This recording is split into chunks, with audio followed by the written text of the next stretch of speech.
Hi, my name is Sam Led, and welcome to The Fearless Now. This is for you, and you in the nosebleed seats. If you're looking for an easier way to approach anxiety, stress, and unhealthy habits from the inside out, there's no techniques and no strategies. So sit back, relax, and let me be your peace of mind Uber driver here on The Fearless Now.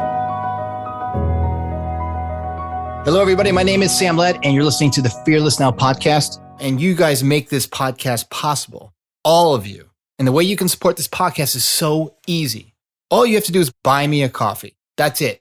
I want you to go to buymeacoffee.com, no spaces, /thefearlessnow. Buymeacoffee.com /thefearlessnow.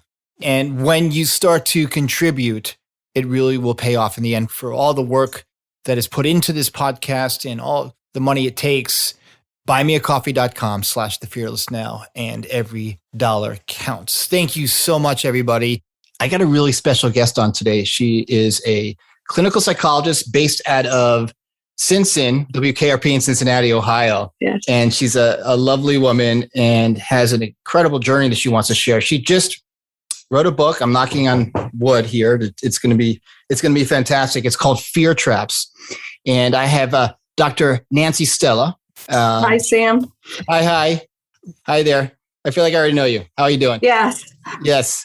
And she wrote a book called Fear Traps. It's coming out October 26th. And I just know it's going to be great because it's something that we all need to learn about. And especially during, we're still in the pandemic. So it's ongoing. These are life lessons from her own experience. I'm just going to read from your wonderful press release. Okay. So her book empowers people to help break free from paralyzing fear, anxiety, and worry. And the difference between this and a traditional personal development book is that it really transcends traditional therapy approaches. And she created this wonderful book from her own experience dealing with trauma, dealing with a harrowing divorce, and she's going to go into that. And I'm just going to read a little bit about her because it's really interesting. This is wonderful. So Fear Traps really equips readers to heal trauma and to take on new challenges with confidence and resilience. Dr. Stella, who's 2,000 miles away in beautiful Cincinnati, Ohio, she teaches us that fear is normal, but fear does not need to control you. And if you're feeling trapped in a cycle of coping mechanisms that just keeps you in that proverbial cycle, we need to break free from that. And Dr. Stella is going to go into that in more depth today. Ladies and gentlemen, boys and girls, here's Dr. Nancy Stella, and I'm going to hand over the conch to her and let her take it from there. Okay. Hi, Sam. Great introduction. Thank you. I appreciate that. I have been a clinical psychologist now for over 30 years. And about 20 years into my practice, I realized that what I was promised in school didn't work. People could feel better through therapy, but they didn't change. And I wasn't sure at the time what to do. Then I went through a pretty harrowing divorce. It was unexpected and unwanted. And then I ended up with cancer twice. And I felt kind of lost, like, how do I help myself? Because particularly with the divorce, what it did is it stirred up in me old fears that I had. My father had died when I was almost 5. And when my husband decided to leave, I felt like a little girl again. I felt like a 5-year-old. And I acted like a 5-year-old in the way that I cried and I became clingy. And that wasn't like me. The problem was I didn't know how to break out of that cycle. And I had an aha moment when I realized that this pattern I had was what I've seen over the past 20 years with my clients, where they would make these mistakes and keep creating these painful patterns, reenacting. So what I decided to do was figure out, how do I heal? What is happening? And what I realized was it was basic fear. And it was fear that I also saw in my clients. Fear is what creates anxiety. Fear is what creates depression. So it's like, how do I get out of this fear? And what was I afraid of? And what I was basically afraid of was being left alone. I was afraid of abandonment. My husband was leaving. It threw me back to feeling like I was 5. And what I did was I coped like I was 5. So what I quickly learned was that I had to, even though I was chronologically an adult, I was developmentally acting like a kid. I had to kind of face that fear. And what was I truly afraid of? And could I deal with it? And what I found was the model I developed, the courageous brain process, is that following those steps, yes, we can overcome our fears. Now, doesn't mean I wanted to be divorced. When I got cancer, it didn't mean I wanted to have cancer, but it led me from a feeling of self-pity to saying, why me, to why not me? I'm not special. I'm not unique. Cancer happens to people all over the world. And when I made that switch and kind of lost my fear of what was ahead of me and learned to tolerate that uncertainty, the fear just slipped away. Now, it doesn't, again, if cancer was a gift, I'd return it. However, it helped me, this courageous brain process and actually going through my divorce helped me manage what I was going to be encountering. And then it happened again 10 years later. Isn't life, life's a context where we're going to get, we're all going to get our knocks. But, what I hear in you is courageous. And I can, you're in Ohio and I'm in Santa Barbara, California, but I can feel the resilience that you've always had there. Yes. We just don't pay attention to it enough. Yeah. And I think, absolutely. and I think that for all of us, we get so scared of being that little kid when something that is unexpected happens to us. And so it's like we bat, this is how it's supposed to be. You're supposed to act this way. But I think for you it was really liberating. And I'm sure your readers will experience this too, to that there is an opportunity to really see our own humanness and that it's there's something that you can help yourself with, that you kind of rediscover within yourself, going through this harrowing, time in your life. That there's something there that can be really helpful. Can you go into further? Can you share with us, a little bit about like when you got on the other end of it? So you had this horrible divorce, and then you had the big C show up in your life twice. Did you say it was twice? Twice. And so like, you're kind of like, you're on the other end of the Cancer Olympics and the Divorce Olympics. It's like, you made it on the other side of it. So then how much time between when this happened, these two big life events, negative life events, and then when you started, like, what happened? What was like the moment where you saw like there is something that I can share with my clients and also help heal myself, which led to the discovery of this modality or approach. Okay. Yeah. What happened? It was almost an aha moment when I realized, I'd gone through the divorce. I survived. I was afraid, but I survived. And then I got a cancer diagnosis shortly after the divorce. And not that there wasn't fear. But again, my mind shift was, I've got this resilience and courage within me. My brain is courageous. I could focus on feeling inadequate, feeling afraid that I can't do this, but the recognition that I have a courageous brain and that I know that I could go through this. And some of the ways that I did this was by first, like, just telling my story, kind of what was happening for me, and be able to identify what are the things that spark that fear, particularly the chronic fear that we all have, that kind of are from triggers just from our past. That those, the story I told myself wasn't necessarily the true story. It was just something my fearful brain was creating, believing that it was thinking it was keeping me safe. Aren't brains the greatest? They are the greatest. The disaster. They are the greatest. But they love us. The brains love us. They just want to keep us safe. But they're also the greatest disaster story writers. Exactly. And that's why Stephen King's around. And that's why, I talk to him. It's funny you're talking about a brain loves us, but brain's going to do what a brain's going to do.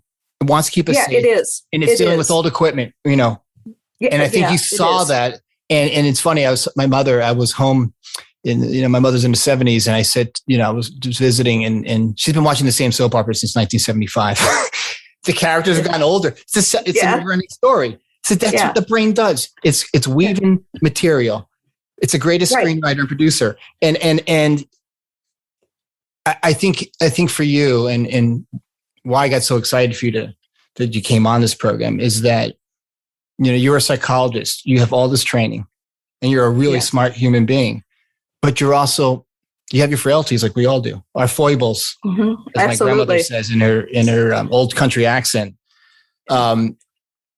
So once you saw that, it was like it's always been there. It's always your fearlessness. It's fine. The fearless now. Your fearlessness has always been there. Right. You don't need to show your muscles, because the inner resilience muscle is who you are. It's who we all are. So once you had this aha moment, take us. So did you start writing a little bit here and there? Was it were you like J.K. Rowling? You just sat in like a dark room, like, here it is. This is gonna get, I got it. Got it. New York Times bestseller, ladies and gentlemen. How did that go for you? Well, I'm going to be honest. For writing, for me, was painful. I wanted to get my message across. I saw this model working with clients, and I wanted to spread the word. And I knew writing would be most likely the best way to do it, but I found writing painful. So what I used to do is I'd face that pain, and every morning just get up and spend like an hour just writing whatever thoughts I had. And then eventually, as the words, became alive on the paper, it was much easier to kind of put it together. And then I had my editor read it, and they tear it apart and say, you got to make it more reader friendly. And that process kept going and going and going. It did get interrupted by the cancer diagnosis and treatment. Oh, so you were writing this, as you were going to your oncologist and doing all this. Yeah, well, I had the first cancer diagnosis shortly after the divorce. I went through the treatment, did some writing then, and then there was another 10-year space between I got the other cancer diagnosis. Okay. And again, people think this is kind of crazy when I say this, but I feel very lucky. I had 2 different kinds of cancers, which makes my prognosis good. It wasn't a metastasis. So, and going into that second cancer treatment, I was resilient. I knew what I was in for, but I knew that I could deal with it. And if I sat there and said, poor me, or why me, I would have been miserable. Suffering is, it's my uncle just passed away from cancer. He had a type of leukemia, and he was still cracking jokes. He was suffering. He was, and I think because he saw okay, I still can have meaning. Even if I have this amount of time to live, there's still meaning in every minute and of every hour of every day. Right. So take us through your this discovery of this understanding. This what would you call it? It's a modality. Because are you sharing this with your patients now, your clients now, or to a certain degree? Yes, yes. Because what I find is when I share personal, we have that human connection. Share from experience, yeah. Yes, totally. Yes. Share from the experience because I know this works. And, again, it was an emotional experience that I was trying to put into words. And that's what makes it somewhat difficult to explain. I think the first aha moment was the recognition that the story I was telling myself was that I'm 5 years old again, and I can't live without my husband.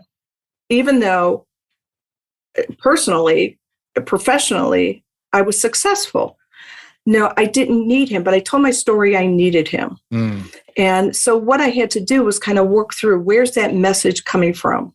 And why is that a trigger for me? Well, what I was afraid of was kind of how life fell apart when my father died. When my father died, my mother, who never had a family, grew up kind of in foster care, fell apart. Our grandmother lived with us, and that was my dad's mom.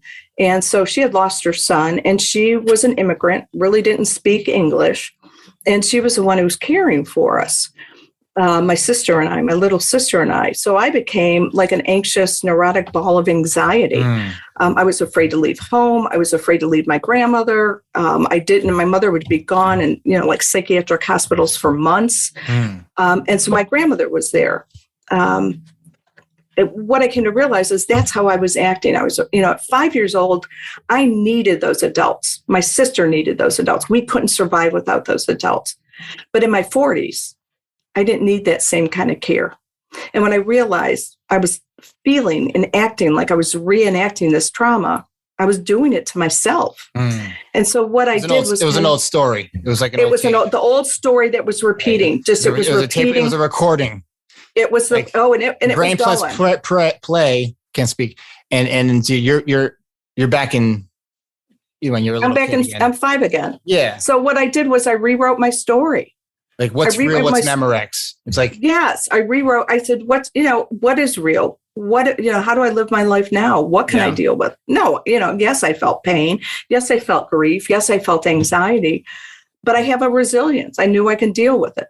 And how I dealt with it was basically kind of understanding. I would go to the worst case scenario. What is realistically, what's the worst case scenario? And if that happened, could I deal with it? Yeah. Would I want to deal with it? No, but could I? Yes.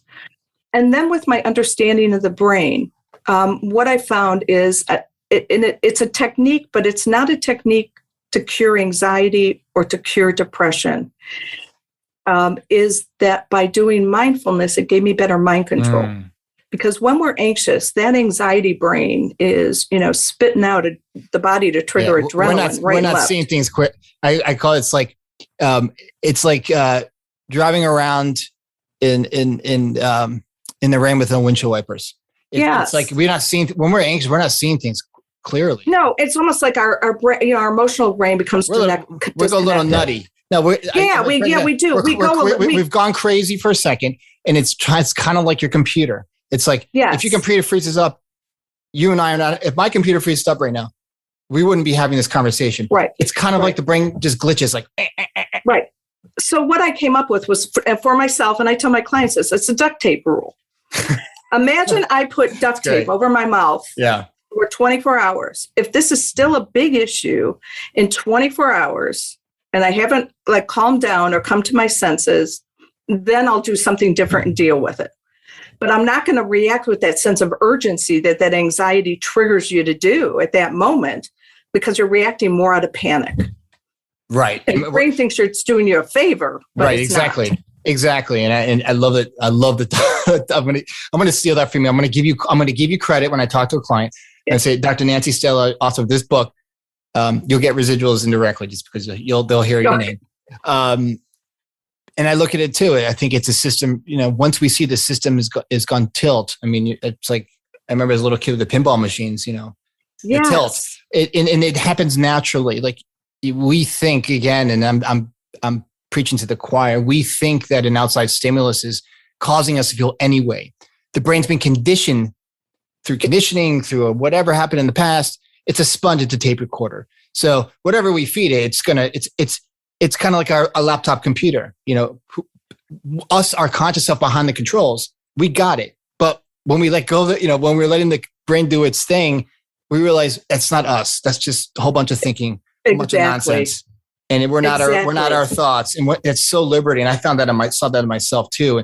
And I'm sure in your patients, yes, they hear that, because I heard that. I mean, you could have told me cancer, and you could have talked to me about your divorce. Okay, shit happens. Horrible stuff happens. Yeah. You just share with me the duct tape thing. That's brilliant. Yes. Yeah. It's like, and people get that when people do it.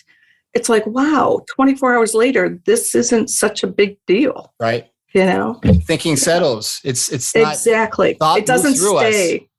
Right. Yeah. Right. Can you imagine? I mean, I mean, that's what we just, I think from what I'm hearing is you stop being scared of being scared. You stop being scared of being alone. You stop being fearful. And your book is the personification. It's kind of like a reminder to all those, I call it lost souls. You're the beacon for these folks that think they don't have that. They don't see the resilience. Your book is that real reminder. And this is how you can do it. Yes. And it's easier than you think. Yeah, absolutely. And I see this in my clients when they finally accept that they have that resilience. I have seen thousands of clients in my career. I haven't met one that doesn't have resilience. Some don't want to accept it, that they're resilient. And then they just stay in a miserable state, and they believe the stories they tell themselves. But once they accept that they can deal with it and they have that resilience and they don't have to listen to what their brain's telling them, they do great. They thrive. They thrive. I love that. And I love that. That's when you see that, it's like when a client sees that, and I think this is illustrated I'm sure in your book too. Right. It's like, we all forget who we are. We all forget our resilience. And then we remember, because we get caught up in thought, the thought turbulence, and then we remember again, and then we forget. It's like to do the cha-cha. It's the thinking cha-cha. And I see that in your book. I think if for those that are, you need to buy this book because it will remind, sometimes we just need a reminder, and maybe it's a book. And for a lot of us love reading. And so going back to your book, so this book is like over, I would say, 10 years of writing. I mean, this was a journey. Off and on, working full time and dealing with this cancer diagnosis and the divorce. It was an evolution. Right. Can you share with the audience, just give us the Cliff Notes version? Those of you who remember Cliff Notes. Yes, I remember Cliff Notes. Yeah, I used to ADHD brain. I use them a lot. Yes. Yeah. Reading Faulkner, I'm like, oh my God, this is really descriptive. Yeah, you're painting. I know. The fields and the wheat and all. Okay, I just want to know what happens. Tell me the beginning and the punchline. Yes. Okay. I'm originally East Coast, so can you share with the audience a Cliff Notes version of? Don't give it away, because I want people to buy this book. Of how this kind of works. Don't give it away. Okay. No, I'm not going to give it away. Please. But the basis is that fear is what fuels us. Yes. And that there's a 6-step model that will help people work through their fears. Okay. And in the book, what I did was pick some of the most common fears that people present with: rejection, failure, isolation, confrontation. And I pick case examples. They're composite case examples, and have examples working through with that client. Can you define for some of those as I don't know? A case example is like with a patient that's with my clients. What I do is kind of tell their story. Okay, I start the book by telling my story, and then I tell their stories, and how, what their triggers are, what they're afraid of, and then give examples in the therapy about how we work through it, what we talked about, and then I give the exercise based on the 6-step model, how to work through that specific fear. Now, if the truth is, if you can work through one fear, you can generalize this to other fears. That's basically kind of the Cliff Notes without telling. Yeah, we don't want to give the punchline. No, it's there's so much. The personal development industry is so big, and I think a lot of psychologists are scared of writing books because they think they're going to write too technical. Your training's technical. You went through a lot of training, and then the practice, and internship, the practicum, and then did you did your dissertation. A lot of fun there. Exactly. But sometimes, the complexities of the mind don't have to be. We don't need to go and if the car stalls in the middle of the road, right? Right. Unless you're a mechanic, you don't need to know about the inner complexity. You call AAA or you call a friend and help you get the car towed. When it comes to thought and thinking, we don't need to know the neurochemical processes unless you want to know. Right. We just need to know how we can use our brain and use who we are as a resilient human being. We're all built to be resilient. Yes. Built for tough. We're built human tough. Yeah, we are built human tough. That's why we're still walking around. That's why we're walking around. Absolutely. Yes. Or we wouldn't be surviving. But everybody has that within there. Again, part of it is our brain, wants to keep us safe. And when it wants to keep us safe, it wants to focus on that stuff that bugs us, that we worry about. It's gonna jump around. It's gonna the brain's gonna do what a brain's gonna do. It's gonna feature fantasy, doom and gloom thinking. It's gonna compartmentalize. It's gonna criticize. It's gonna judge. It's gonna put together plans and schematics in split seconds, just to package it up and throw it at you and say, okay, this is it. Yes. And so none of that's true.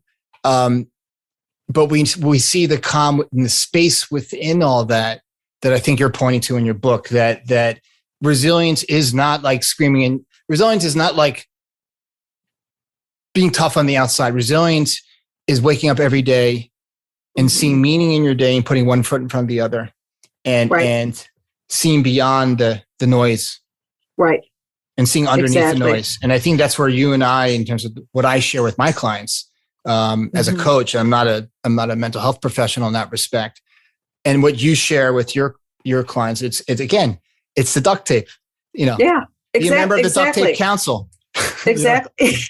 Exactly. That's, that's so brilliant. The duct tape rule. I call it the duct tape rule. So great. Yeah. How could, so your book's going to be out October 26th. Yes. This coming Tuesday. So exciting.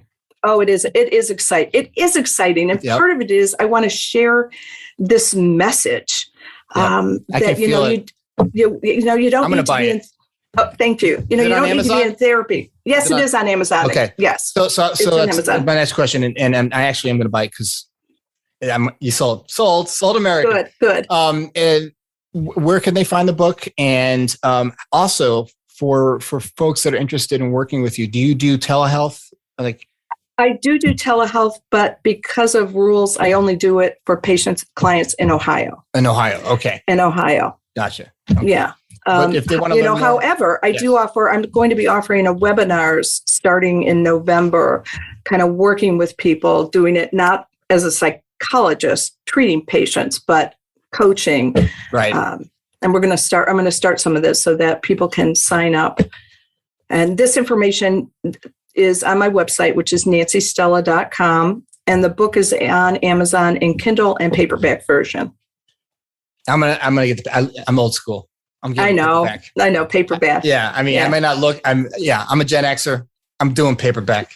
I like to feel And also there's nothing wrong with Kindle, but it's weird. It's like Etch-a-Sketch. It looks like an Etch-a-Sketch from like it does. It does. Totally does. Well, I'm really excited for your book. And thank you. You're doing the good work, and you are the personification of what we all look to when bad things happen. Is you found it, you got it. And yes, that's it. I found it. And we're going to fall down. We're going to fall down again. And absolutely. We might have a hissy fit about it. We might grieve a little, but we're that's okay.